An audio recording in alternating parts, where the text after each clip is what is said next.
Hello everyone. Tonight we will explore the life of Aristotle.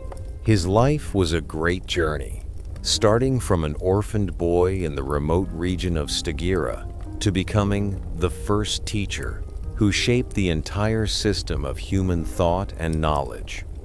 You will witness with me the most dramatic moments when he dared to challenge his great teacher Plato, or the time he stood on the edge of life and death, forced to flee Athens to protect philosophy from the ruthless judgment of the crowd once more. Aristotle did not just build massive logical systems, but was also an incredibly meticulous observer who spent years by the shores of Lesbos just to dissect and uncover the smallest secrets of the marine creatures beneath the blue waters. From being the most elite student at the academy to becoming the tutor of the world-conquering king, Alexander the Great, his life is a testament to the absolute power of reason and infinite perseverance in the search for objective truth. His career spanned from biology and politics to ethics, creating a monumental legacy so vast that thousands of years later, we are still using the very sharp thinking tools he painstakingly established from those early days. Now, relax your tired body on your familiar mattress. Feel your shoulders sinking deep into absolute comfort, and let your mind drift freely with the narration as the gentle darkness covers and soothes your room. If we had been born in the same era as him, perhaps we wouldn't have been able to do what he did, because while he had an immense impact on history by classifying all human knowledge, we might still have been struggling to start a fire. Therefore, before you drift off to sleep, please take a moment to like the video and subscribe, but only if you truly enjoy what I do here, so that we can continue to explore many more peaceful journeys together. Don't forget to leave a comment about your current time and location. I am very curious whether you are in New York at 11 p.m. or awaiting the start of a new day in Tokyo amidst a silent and deeply profound space. Now, turn off the lights. Perhaps turn on a box fan or Marpak dome for some gentle white noise in the background. And let's begin our journey tonight, traveling back in time to the ancient marble temples of Greece.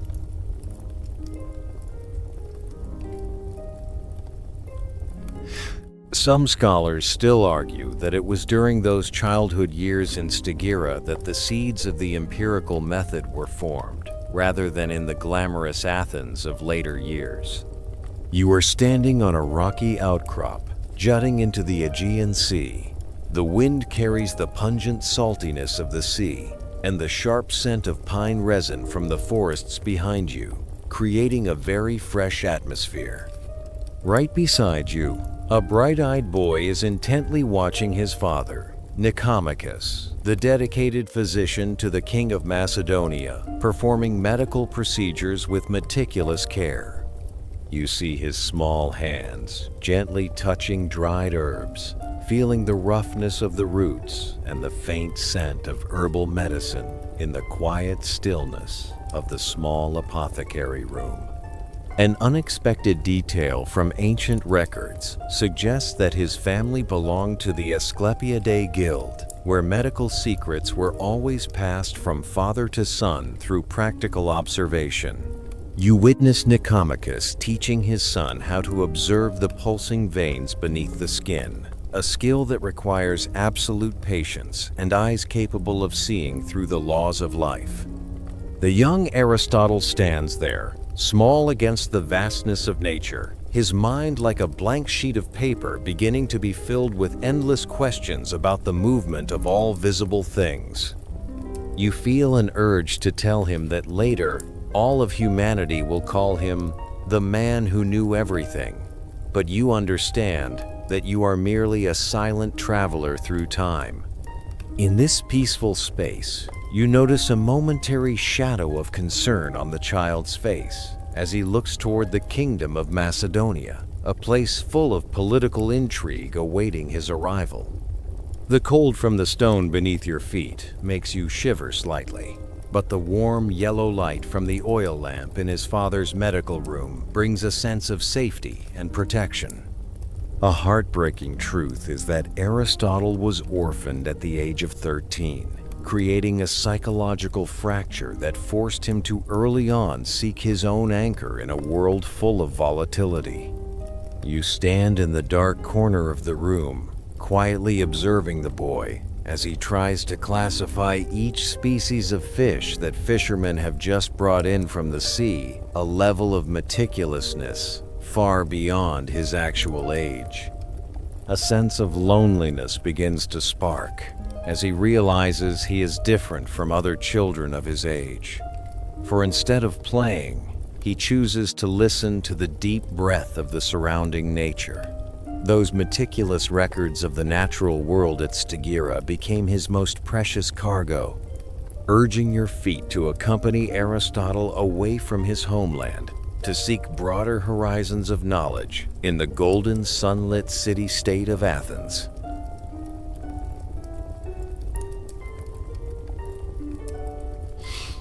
You are walking beside a 17-year-old young man, his feet still dusted with the road from a long journey from the far north to reach the golden sunlit city-state of Athens. The sweltering heat of the Greek summer envelops the space, bringing with it the scent of parched earth and the rich fragrance of olive groves swaying in the gentle breeze. Some scholars still debate whether Aristotle truly began as a loyal disciple of the theory of forms, or if he had already sparked intentions of dissent from the very beginning. Before you are the gates of the academy, where the great Plato is teaching, a space filled with the white light of marble and the rustling sound of ancient parchment scrolls in the library. Aristotle gently adjusts the folds of his elegant cloak, his hands shimmering with exquisite rings, a strange detail that makes him stand out remarkably among philosophers who typically favored simplicity. You notice the trembling nervousness in his breath as he enters the most prestigious school of the ancient world, where metaphysical ideas dominate and guide every stream of knowledge. According to accounts from Diogenes Laertius, this young man was not only well-groomed, but also had a slight lisp, a humanizing trait that makes you feel he is closer and more ordinary than ever.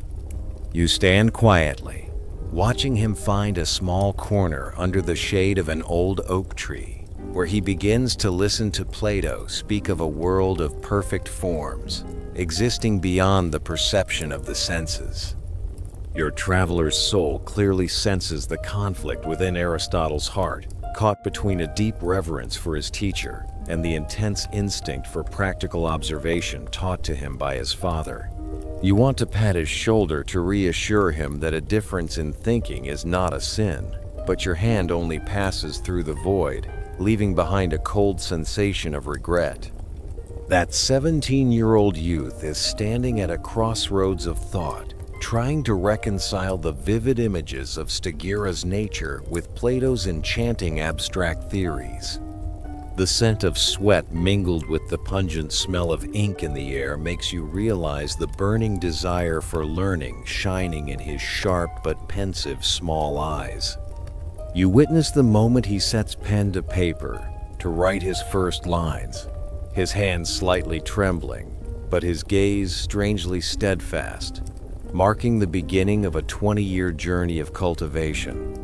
The closing of the academy gates behind him marks the start of a 20-year odyssey, where hesitant initial steps gradually transform into deep and contemplative philosophical dialogues under the shade of the old oak tree.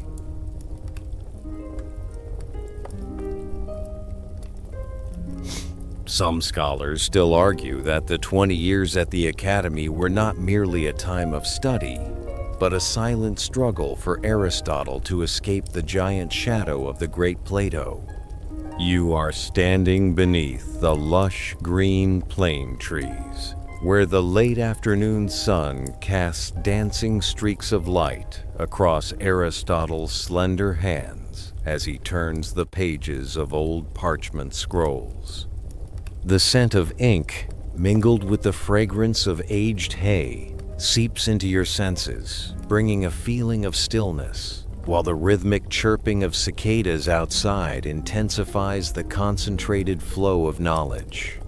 Plato often called him the mind, or the reader, a nickname that was both a recognition of his extraordinary talent and a subtle hint at the difference of a man who always sought truth through visible reality. You sense a simmering conflict within him as his eyes look toward the heavens following his teacher's words. His hands unconsciously fiddle with the rough, dry leaves on the sandy ground. The debate stretched from dawn until moonrise, where he strove to prove that the physical world we touch is no less important than the perfect ideas above. You see him sitting quietly alone after every lesson, solitary among the crowd of scholars who believed in metaphysics, for he carried within him an intense empirical inclination that few of his contemporaries understood. In 347 BC, when Plato passed away, a vast void enveloped his soul. It was not only the loss of a great teacher, but the collapse of a foundation he had leaned on for 2 decades. An unexpected detail is that despite being the most outstanding student, he was cast aside when it came to choosing a successor for the academy, because he was merely a metic, a foreigner with no legal right of inheritance in Athens. The pain of rejection, mingled with grief, left him standing silently by his teacher's grave, feeling the cold wind whip through his thin cloak, realizing he would forever be a lonely traveler in the land of Greece. You watch his silhouette fade into the sunset, seeing clearly the struggle between loyalty and the desire for freedom as he realized it was time to leave the familiar marble walls behind. In that moment, you see him gently tighten the ring on his hand, his eyes fixed on the distant horizon where new adventures beckoned, leaving behind a youth bright with golden sunlight. As the image of his teacher, Plato, vanished into the void, Aristotle realized it was time to abandon metaphysical debates to rediscover the objective truth hidden in every breath and the vivid colors of the sea at Lesbos.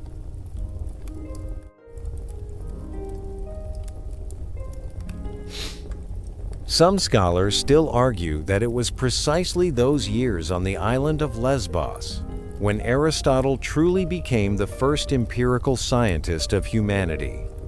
You are standing on the sun-drenched shore of the Pira Lagoon. The sea breeze carries the pungent saltiness and the characteristic sharp scent of seaweed drying on the fine sand. Right beside you, Aristotle is kneeling in the shallow water.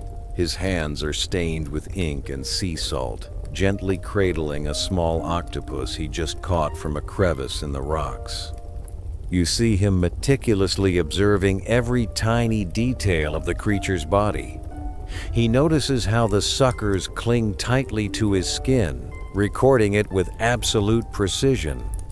A strange detail from ancient records shows that his observations of the mating arm of the octopus were so accurate that it took 2,000 years for science to verify them. He is no longer someone who merely dreams of Plato's perfect forms. Now he is a seeker of truth in tangible matter, finding beauty within the chaos. You sense the exhaustion yet profound passion in his sharp, small eyes. He is trying to classify, name, and bring order to the entire vast natural world. The rhythmic sound of the waves reminds you of a peaceful river from your childhood memories. It is like the steady hum of a box fan, gently lulling your mind to sleep. He gazes at a small fish with the purest wonder. To him, every living being has its own purpose, a destination it constantly strives to reach within its life cycle. You want to whisper that his book, History of Animals, will change the whole world, but you understand that you are just a ghost of time, quietly witnessing the birth of science. Night gradually falls over the quiet lagoon of Lesbos. The seawater turns a deep purple, reflecting the first stars, and the air begins to grow cold against your skin. Aristotle finally stands up, his back aching after hours of hunching over. He looks at his stained hands and smiles softly, a moment of simple and ordinary satisfaction. The loneliness of a man ahead of his time is once again evident on his face. He realizes he is building a massive system of knowledge that perhaps no one of his era fully understands. You walk with him toward the small house by the sea. The scent of burning wood from the hearth rises, bringing a sense of warmth and peace amidst the vastness of the ancient earth and sky. The knowledge of fascinating marine life is gradually tucked away as the call from the Macedonian dynasty echoes, leading you and him away from the quiet shore to enter the stone grotto of Mieza, where you face the ambitious destiny of a young king.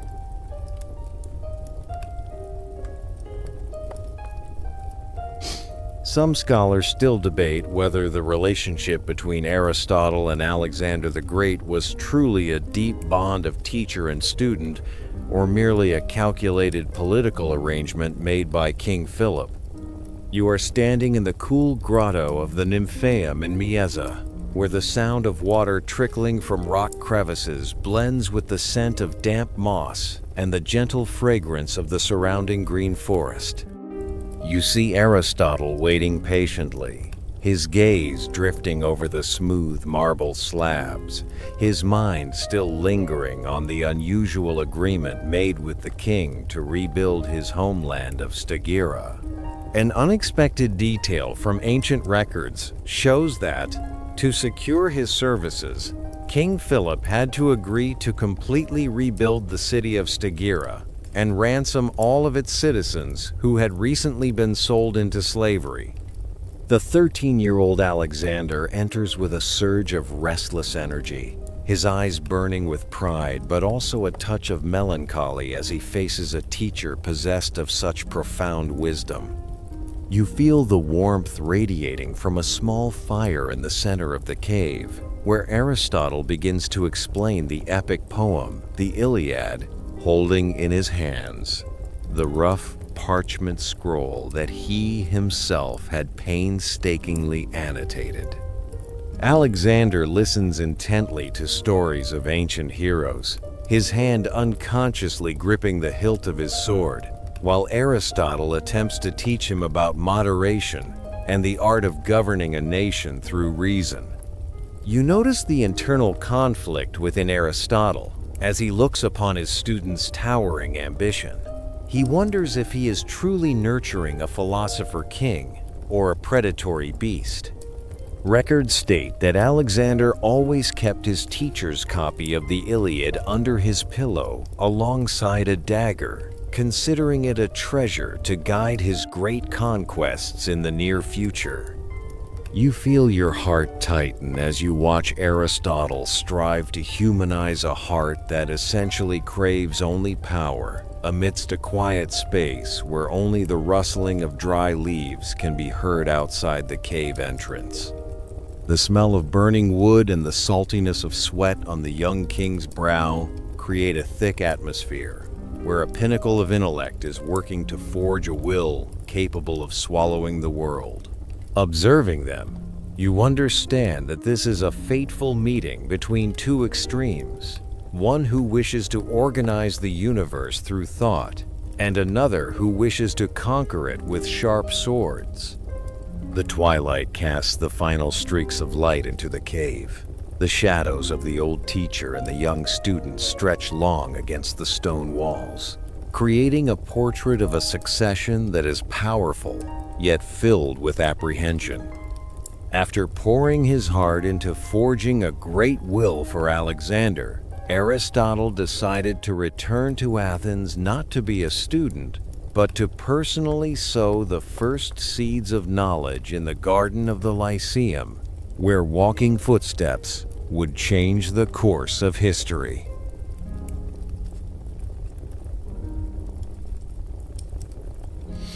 Some scholars still debate that the Lyceum was not just a competitor to the Academy, but in fact, it was the first revolutionary blueprint for a modern multidisciplinary university system.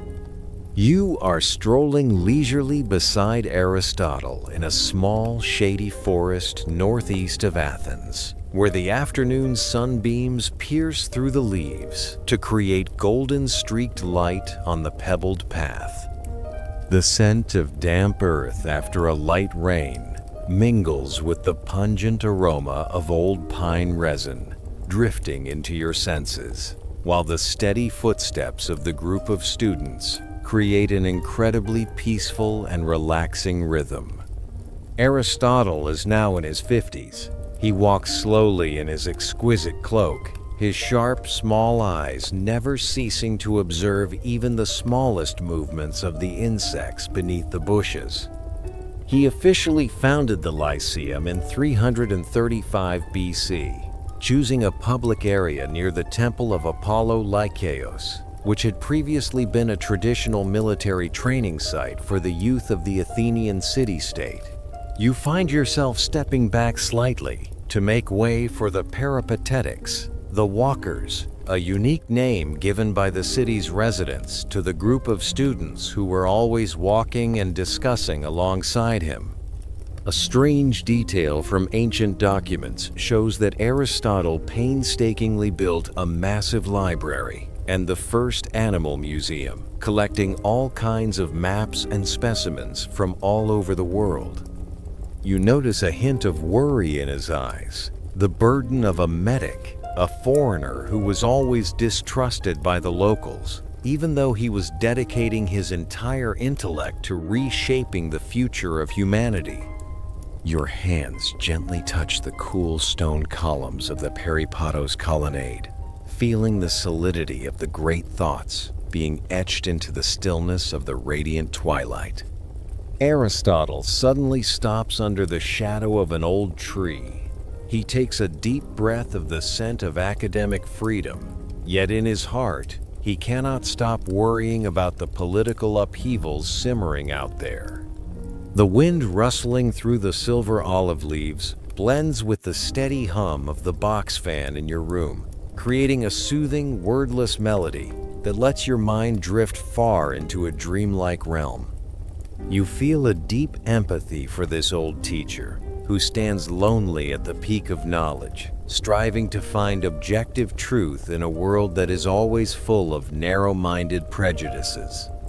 The footsteps strolling beneath the plane trees do not just lead the students, but also open the door deep into the labyrinth of logic and order, where every object in the universe began to be meticulously named and rearranged by him.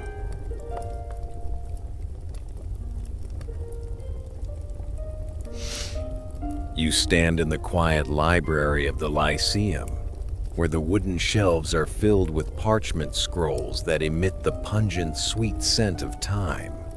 The oil lamps cast dancing shadows onto the walls, while the scratching of the nib on paper creates a steady, rhythmic sound. Some scholars still argue that Aristotle did not just invent logic, but attempted to package all of reality into a classification system. You see him engrossed in organizing concepts, trying to find universal laws for every argument. Your hands gently touch the rough wooden table, feeling the slight vibration from every stroke he carefully writes down. The smell of burning olive oil, mingled with the scent of aged paper dust, makes the atmosphere thick, carrying a sense of the sacred. He is laying the foundation for the syllogism, a sharp logical tool that helps distinguish truth from the sophistry that was so prevalent. You notice the intense focus in his eyes, as if he is peering through a thick fog. A surprising detail is that Aristotle believed the universe had no beginning or end. It exists eternally in an incredibly tight order. He called the material of the celestial bodies aether, the pure and immortal fifth element, entirely different from the elements of Earth.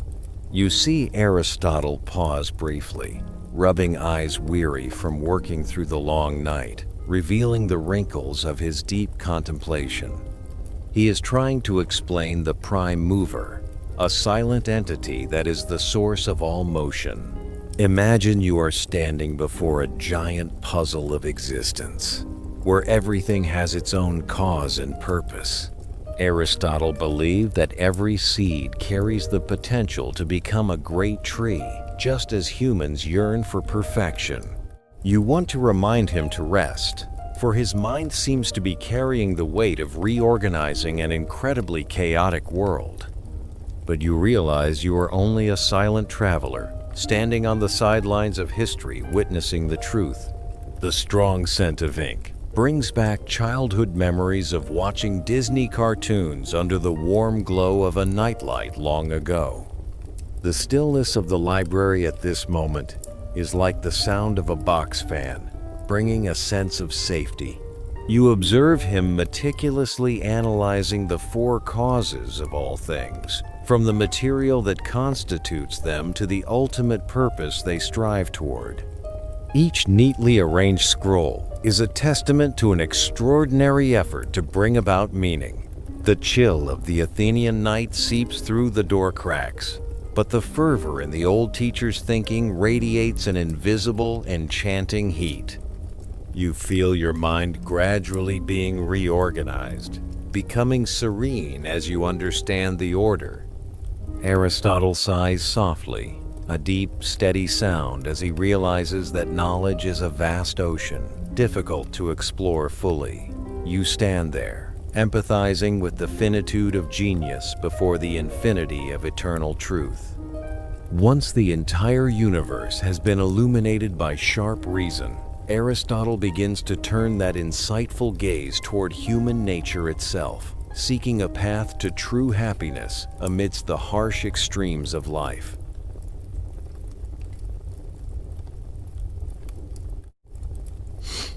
Some scholars still debate that the doctrine of the mean is not just a moral rule, but in essence, a sophisticated psychological therapy that helps humans find inner peace within their souls. You are strolling with him in the Lyceum garden as sunset falls, bringing the gentle fragrance of freshly watered thyme and lavender, creating a feeling of immense relaxation and stillness.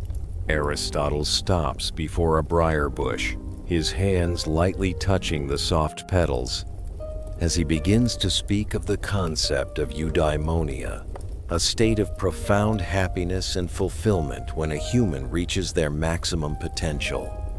An important historical fact is that the Nicomachean Ethics was named after his son, containing reminders on how to live a meaningful life through the cultivation of good habits. You observe him writing about courage, a point of balance located between cowardice and blind recklessness, helping humans face difficulties without losing their clarity. A strange detail is that Aristotle conceived of virtue not as something innate, but as a habit etched into the soul through practical action, much like a blacksmith refining his craft day by day. The golden light reflecting off the stone columns makes you feel an urge to share modern pressures, but you are merely a silent traveler, watching the flow of history pass slowly by. Aristotle reveals a moment of vulnerability, as he admits he also struggles to maintain composure against criticisms from envious people in Athens, those who constantly seek to smear his honor. He believes that happiness is an activity of the soul in accordance with virtue. It is a continuous journey rather than a distant destination we often dream of and long to find. The wind rustling through the olive leaves at this moment brings a sense of familiarity, reminiscent of the gentle hum of the box fan lulling you to sleep in a dark room filled with peace. Another unexpected detail is his view that wealth is merely a tool to support good deeds and must absolutely never be considered the ultimate goal of a truly great soul. You see him gently close his eyes, savoring the stillness of the space, his slender hands interlaced, as if searching for an intersection between sharp reason and his deepest emotions. A surge of empathy arises when you realize that, even as a sage, he always longed for absolute balance to protect himself from the harsh and ruthless fluctuations of the flow of time. You silently watch the silhouette of the great teacher fade into the darkness, feeling a spreading relief as you understand that true happiness lies right within the simple harmony of this reality. But the peace of the golden mean virtue is suddenly shaken violently by the fierce waves of Athenian politics, forcing you to prepare alongside him for a painful escape into the night to protect the final flame of philosophy.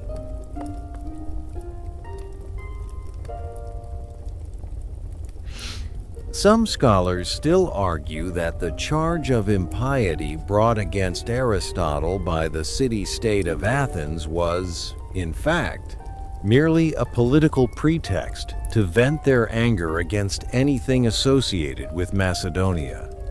You are standing in the shadows of the Lyceum corridor, where the scent of half-burnt wax candles mingles with the damp cold of a volatile, uncertain, and suffocating Athenian night. The voice of the herald echoes from the agora, carrying the grim news of the death of Alexander the Great, causing the atmosphere to suddenly thicken like a fierce storm about to break.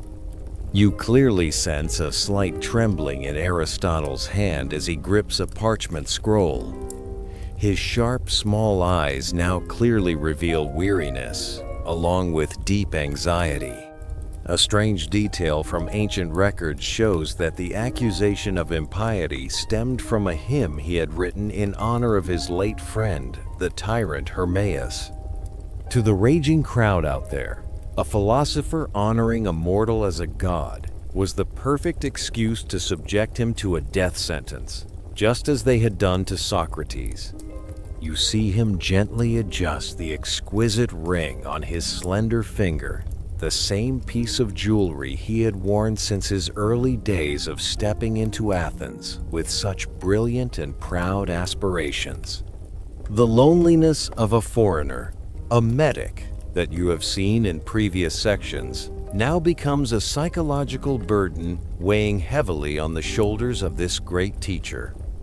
The night wind blows through the massive bookshelves, rustling the works of research on logic and biology that he spent a lifetime painstakingly building and carefully preserving.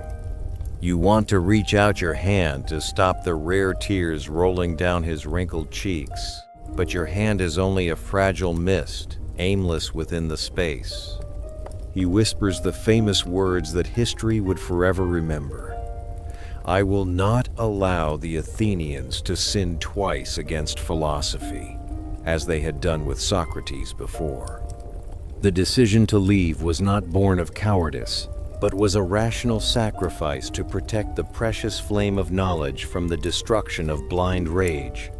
You watch him pack away the final scrolls of manuscripts, his trembling hands touching the records of octopuses in Lesbos or the logic diagrams he had written before. The scent of paper dust and old ink rises strongly, a reminder of a past golden era, now leaving only long journeys in the dark night to seek a peaceful harbor.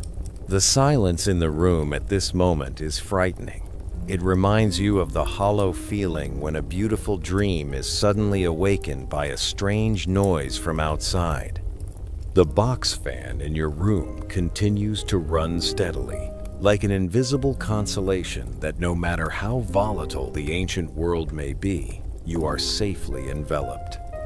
You follow him out of the city gates, feeling the cold of the marble beneath your feet and the salty scent of the sea from the port of Piraeus, beckoning a distant journey into exile.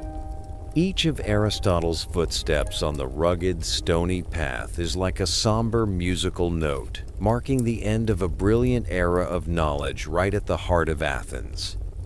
Though rejected by the city he loved, he still carried with him an ironclad faith in reason, considering it the only treasure that no sentence or hatred could strip away. You stand quietly, watching his silhouette fade into the cold night mist, your heart full of empathy for a genius who always had to face the finitude and cruelty of human nature. Leaving Athens in silence, the ship carries you and the old teacher across the cold night waves to find the final resting place in Chalcis, where the great questions of life will soon find eternal stillness and peace.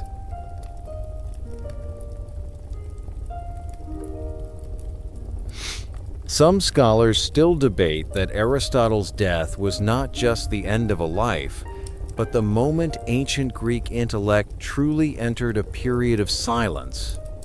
You are standing on the balcony of an old wooden house in Chalcis, on the peaceful island of Euboea, once his mother's hometown, with a view directly overlooking the deep blue waters of the Euripus Strait. The sea breeze blowing in carries a salty tang, and the mild fragrance of wild olive bushes, mingling with the steady sound of waves lapping against the white marble base below, creating a very relaxing sensation. Beside you, Aristotle sits quietly. His sharp, small eyes are now clouded with time, yet his mind still seems to be drifting along with the flow of the tides. A strange detail from ancient legend tells that he threw himself into the waters of the Euripus out of despair when he could not logically explain the strange reversal of the tides here. However, official medical records state that he passed away in 322 BC due to a chronic digestive illness after years of overwork and immense stress. You sense a strange stillness radiating from him, a man who spent his whole life classifying reality, now accepting the uncertainty of death with an incredibly calm mindset. The exquisite gold ring on his finger, the item you have seen since his days in Athens, glimmers faintly in the twilight like a final memento of a brilliant and grand youth. You want to whisper to him that thousands of years later, scholars will still call him the first teacher. But your words vanish into the rustling wind like a gentle promise. In the final moment, he smiles slightly as he sees children playing on the sand, realizing that life continues regardless of how massive any system of knowledge may be. The scent of dried herbs wafts from the room, bringing an unusually warm feeling, helping you realize that the journey of a great intellect has completed its noble mission in full. The sound of the box fan in your room seems to blend with the waves of Chalcis, creating a vast space where all the worries of reality dissolve into a silent, peaceful void. Aristotle gently closes his eyes. His breathing slows and becomes light, like a dry leaf falling to the ground after a summer brilliant with golden sunlight and filled with great contemplations.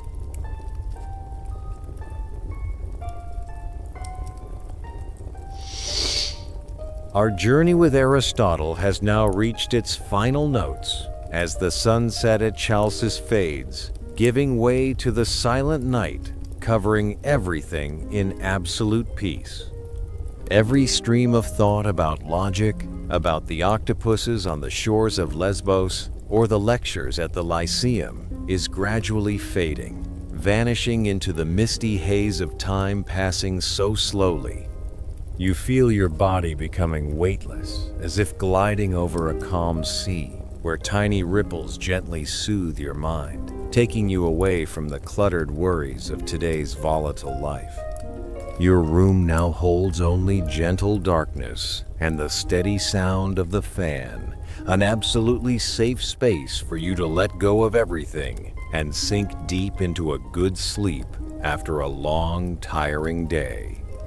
Let the wisdom of that old teacher become a beautiful dream, guiding you through vast olive fields, where the silver moonlight illuminates the path, leading you to a realm of serene dreams. The warmth from the blanket is enveloping you. The softness of the pillow makes your eyelids heavy, and every sound around you is but a distant whisper, full of comfort and love. I wish you a very deep, very peaceful sleep, and tomorrow when you wake up, you will find your soul as fresh as the dawn waiting behind the ancient Greek mountain ranges. Good night.